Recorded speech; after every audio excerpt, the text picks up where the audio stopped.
नमस्कार साथियों, आज आप लोग के लिए फिर से क्लास लेकर आया हूँ। UGC net paper 2 economics subject से यूनिट 3 स्टैटिक्स के अंतर्गत आप लोग के बात करने वाले हैं मोड बहुलक का। ठीक है, तो आइए मेरे प्यारे साथियों, आज हम लोग बात करेंगे वर्गीकृत श्रेणी में बहुलक की गणना। ठीक है, यानी भूइष्ठक या कह सकते हैं मोड की गणना। तो कह सकते हैं कि क्लास इंटरवल जब होता है तब वैसे स्थिति में गणना की भूइष्ठक की गणना कैसे किया जाता है। ठीक है, तो ये आज की क्लास बहुत ही महत्वपूर्ण है एग्जाम की दृष्टि से। ठीक है, और आप लोग को केंद्रीय प्रवृत्ति के मापे के अंतर्गत मीन मीडियन मोड जो बताए हैं। ठीक है, कंप्लीट होने ही वाला है आज की क्लास के साथ ही। तो इसमें से आप लोग सारा का सारा फार्मूला को देख लीजिए। ठीक है, और छोटा से छोटा आप जैसे व्यक्तिगत श्रेणी का मीन मीडियन मोड निकालने का विधि को देख लीजिए। अगर आप लोग से पूछ सके तो यहाँ तक पूछेंगे।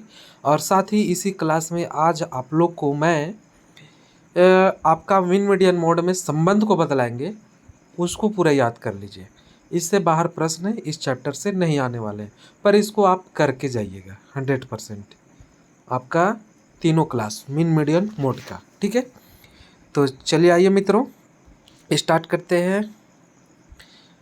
हम लोग शुरुआत करें कहाँ से? मोड। ठीक है, तो आइए, कहता क्या है पहला प्रश्न।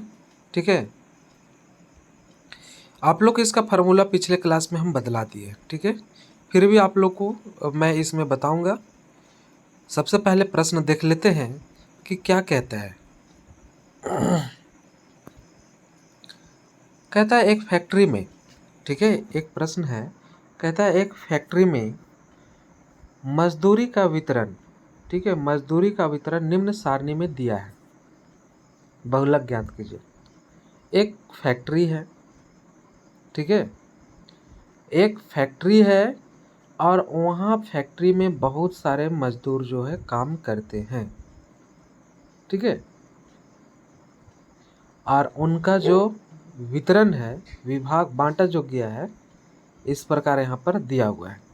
ठीक है, और उसी विवरण से हम लोग को बहुलक ज्ञात करना है। जैसे यहाँ पर प्रश्न में देख पा रहे हैं कि मजदूरों, ठीक है, मजदूरी रुपया में, समझ गए।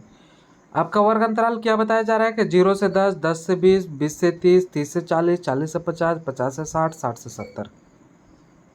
ठीक है, उसी तरह से आपका कर्मचारियों की संख्या बताया जा रहा है कि 0 से 10 में 6 कर्मचारी, 10 से 20 में 10 कर्मचारी, 20 से 30 में 10 कर्मचारी, 30 से 40 में 16 कर्मचारी, 40 से 50 में 12 कर्मचारी, 50 से 60 में 8 कर्मचारी, 60 से 70 में 7 कर्मचारी।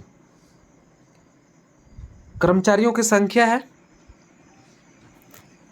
ठीक है, अब इनको हम लोग बनाने का प्रयास करते हैं, बहुलक निकालने का प्रयास करते हैं।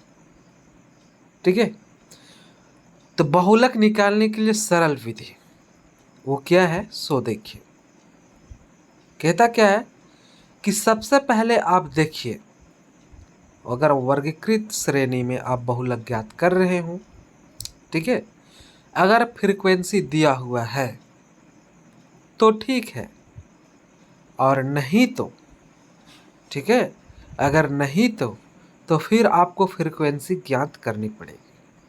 ठीक है, पर इस प्रश्न में आपका फ्रीक्वेंसी दिया हुआ है। ठीक है, और ठीक हम लोग जैसे खंडित श्रेणी में ज्ञात किए हुए थे। ठीक है, खंडित श्रेणी में हम लोग निरीक्षण विधि द्वारा फ्रीक्वेंसी ज्ञात किए हुए थे। ठीक है, निरीक्षण विधि द्वारा फ्रीक्वेंसी को देखकर हम लोग आपका बहुलक ज्ञात किए हुए थे। अब इसमें हम लोग चर्चा करने वाले हैं निरीक्षण विधि द्वारा ही, और देखेंगे निरीक्षण विधि से कि आपका सबसे ज़्यादा फ्रीक्वेंसी आवृत्ति, ठीक है, किसका है। तो जैसा आप यहाँ पर देख पा रहे हैं कि सबसे अधिक बार, ठीक है, या फिर वर्ग आया है तो वो 16 है। ठीक है, इसलिए 16 का जो आपका क्लास इंटरवल है उसका सामने को हम लोग ऐसे बंद कर दिए, मतलब अब उसी से हम लोग को प्रश्न का हल होगा। ठीक है, अब देखिए मॉड निकालने के लिए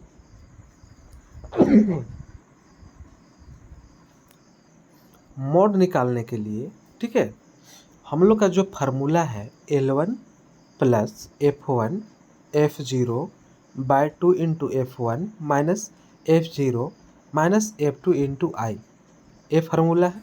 ठीक है, इन्हीं सूत्र से हम लोग को ज्ञात करना है। ठीक है, अब देखिए मेरे प्यारे साथियों, अब इससे हम लोग सबसे पहले जेड का मतलब तो बहुलक होता है, L1 क्या है, ठीक है, F1 क्या है, F0 क्या है, ये हम लोग को प्राप्त करना पड़ेगा।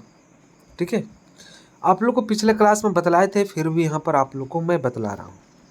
ठीक है, देखिए मेरा L1 जो है, ठीक है, और जो L2 है,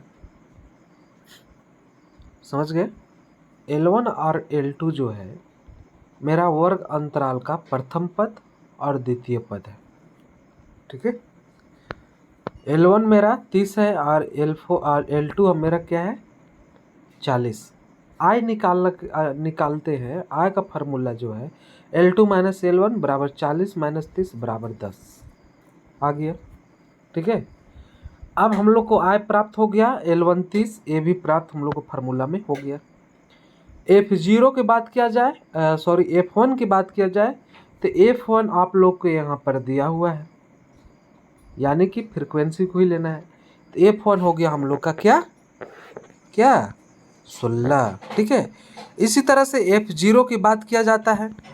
ठीक है, F0 की बात किया जाता है तो F0 कौन सा होता है, ये आपका F1 है। F0 क्या होता है आपका F1 का जस्ट ऊपर वाला भाग, मतलब जो फ्रीक्वेंसी आवृत्ति है उससे पहले वाले आवृत्ति को लिया जाता है F0 में। ठीक है, और F2 किसे लिया जाता है, जस्ट आपका फ्रीक्वेंसी से बगल वाला भाग, बाद वाला। ठीक है, जिसको F2 कहा जाता है, समझ गए, जिसको क्या किया जाता है F2 जो 12 है। तो इस तरह से मेरे प्यारे मित्रों F1 F0, ठीक है, और F2 हम लोग को प्राप्त हो गया। ये हो गया आपका L1, आई मेरा निकल गया आपका 10 का अंतराल है दोनों का बीच। ठीक है, आई क्या है आपका 10 का अंतराल है। ये आपका हो गया F1, ये हो गया आपका F0, और नीचे का जो हो गया आप मेरा F2। समझ गए, इतने सारे बातों को आप लोग समझ गए। अब समझ गए तो अब देखना क्या है, बस फार्मूला में रखिए। ठीक है, इस फार्मूला में सबको सजाइए। L1 के जगह में 30 रखें, अच्छी बात है। F1 के जगह में क्या रखना है 16 है। ठीक है, तो 16 रखें, बहुत अच्छी बात है। ठीक है, अब उनके बाद F0 हम लोग निकाले हुए थे, ठीक है, क्या 10 वो रखे, 2 इंटू F1 मतलब 16 माइनस F0 यानी कि 10 माइनस F2 यानी कि 12 इंटू आई यानी कि 10 अंतराल को। ठीक है, चलिए इसमें आप कर दिए, करने के बाद इसको गुना काम करेंगे, 32 आ गया और माइनस माइनस प्लस हो गया, माइनस 22 हो गया, जुट गया। ठीक है, और ऊपर में जो घटा के देखे 6 मेरा बच्चा, और ये 10 यहाँ पर आ गया। ठीक है, अब ऊपर में 30 यहाँ पर है, अब प्लस आपका इसमें 60 है, बट्टा नीचे माइनस करेंगे 10 बचेगा, एक एक जीरो कटेगा 6 बचेगा, और नीचे में इधर आपका 30 बचा। तो जेड बराबर आपका 30 प्लस 6 बराबर क्या आपका 36। तो आपका जेड यानी कि मॉड क्या आ गया मित्रों 36। ये हुआ आपका आंसर। और इस तरह से आप लोग समझ पाए कि क्लास इंटरवल में, ठीक है, वर्गीकृत श्रेणी में कैसे मॉड निकाला जाता है। ठीक है, तो इस तरह से मेरे ख्याल से आप लगता है कि आप लोग मॉड निकालना समझ गए होंगे, और मॉड का फार्मूला का कैसे प्रयोग है वो समझ गए होंगे। ठीक है, इनका प्रयोग कैसे किया जाता है। अब मेरे प्यारे साथियों यहाँ से अब हम चलते हैं। ठीक है, और ये इम्पोर्टेंट है, समझे, ये इम्पोर्टेंट है आप लोग के लिए। ठीक है, क्योंकि यहाँ से प्रश्न आप लोग को आया हुआ है, समझ गए। और इसमें बताया जा रहा है कि मध्य माध्यिका तथा बहुलक में संबंध। और एक क्लास इसलिए इम्पोर्टेंट भी हो जाता है सबसे ज़्यादा, सबका निचोड़ करके दिया हुआ है यहाँ पर। ठीक है, तो देख अगर पूछा जाए सममित आवृत्ति वितरण में माध्य माध्यिका बहुलक का संबंध कैसा होता है, तो मित्रों यहाँ पर देखिए कि माध्य माध्यिका बहुलक सममित आवृत्ति वितरण में आपस में बराबर होते हैं। ठीक है, उसी तरह से धनात्मक विषमता आवृत्ति वितरण में क्या होते हैं, तो माध्य बड़ा होता है माध्यिका से और माध्यिका बड़ा होता है बहुलक से। ठीक है, उसी तरह से आपका ऋणात्मक विषम आवर्ती वितरण के लिए बात किया जाए तो माध्यिका से छोटा आपका कौन होता है, माध्य से छोटा माध्यिका और माध्यिका से छोटा आपका बड़ा बहुलक, यानी कि माध्य से बड़ा आपका माध्यिका और माध्यिका से बड़ा आपका बहुलक। ठीक है, ये आपका किस स्थिति में ऐसा स्थिति आता है, ऋणात्मक विषम में। समझ गए, अब इस तरह से आप लोग क्लियर हो पाए होंगे।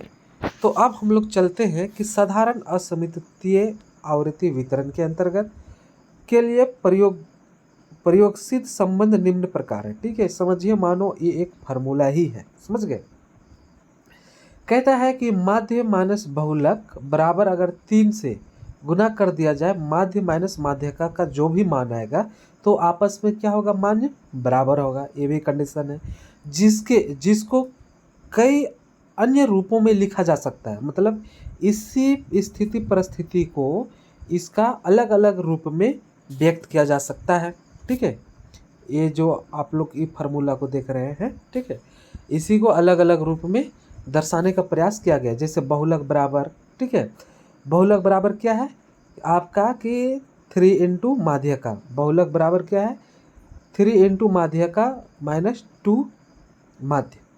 ठीक है, 2 इंटू माध्य, तो ये हुआ आपका पहला। अब उसी तरह से आपका सेकंड की ओर चलते हैं आगे। ठीक है, और देखिए माध्यिका, ठीक है, माध्यिका बराबर किया है कि 1/3 इंटू, ठीक है, आपका छोटी ब्रैकेट के अंतर्गत 2 इंटू माध्यिका माध्य प्लस बहुलक, ये भी है कंडीशन। माध्य बराबर 1/2 इंटू, ठीक है, छोटी ब्रैकेट के अंतर्गत 3 इंटू माध्यिका माइनस बहुलक। ठीक है, ये बात है। तो इस स्थिति को अब हम लोग तीनों फार्मूला को, ठीक है, एक आपका चित्र कहते हैं, प्रश्न द्वारा समझने का प्रयास करते हैं। ठीक है, जैसा कि यहाँ पर 2 प्रश्न दिया हुआ है उदाहरण। ठीक है, इस उदाहरण से आप समझिए, बहुलक का अनुमान लगाइए कहता है। ठीक है, कब, जब आपका माध्यिका 12 दिया हुआ है और माध्य 12 दिया हुआ है और माध्यिका आपका 16.5 दिया हुआ है। ठीक है, तो बहुलक बराबर फार्मूला होता है मित्रों, हम लोग जो पहले देखे कि 3 इंटू माध्यिका माइनस 2 इंटू माध्य। ठीक है, इसको आप रख के गुना करके माइनस कीजिएगा तो आपका क्या आएगा 25.5। इस तरह से हल हो गया। इस तरह से प्रश्न भी आते हैं। ठीक है, तो आप लोग ध्यान दीजिएगा इस पर। यदि बहुलक 17 और माध्यिका 22 है तो माध्य का संभावित मान ज्ञात कीजिए। ठीक है, संभावित मान ज्ञात कीजिए मतलब आपका माध्यिका बराबर 1/2 इंटू 3 इंटू माध्यिका माइनस बहुलक। ठीक है, ब्रैकेट में बंद। अब इसी फार्मूला में इसको मान को रखना है और जो हम लोग को पूरा कैलकुलेशन करने के बाद कट छट के आपका 24.5 आने वाला है। और इस तरह से हम लोग समझ गए कि इस संबंध का, ठीक है, इस संबंध से जो फार्मूला निकला है उसका उपयोग कहाँ पर होता है। तो प्रश्न भी 2 देख लिए हम लोग। ठीक है, और मेरे ख्याल से लगता है कि आप लोग समझ भी गए होंगे। ठीक है, तो आज के लिए बस मित्रों यहीं तक आप लोग का। ठीक है, अगला का क्लास मैथ क्लास अगले दिन आएंगे। ठीक है, ठीक है, आप लोग को अच्छा लगे तो अधिक से अधिक मित्रों तक शेयर कीजिए, है ना। मुझे लग रहा है कि आप लोगों को समझ में आ रहा है और आप लोगों को फ़ायदा भी हो रहा होगा। ठीक है, थैंक यू मित्रों, थैंक यू, धन्यवाद।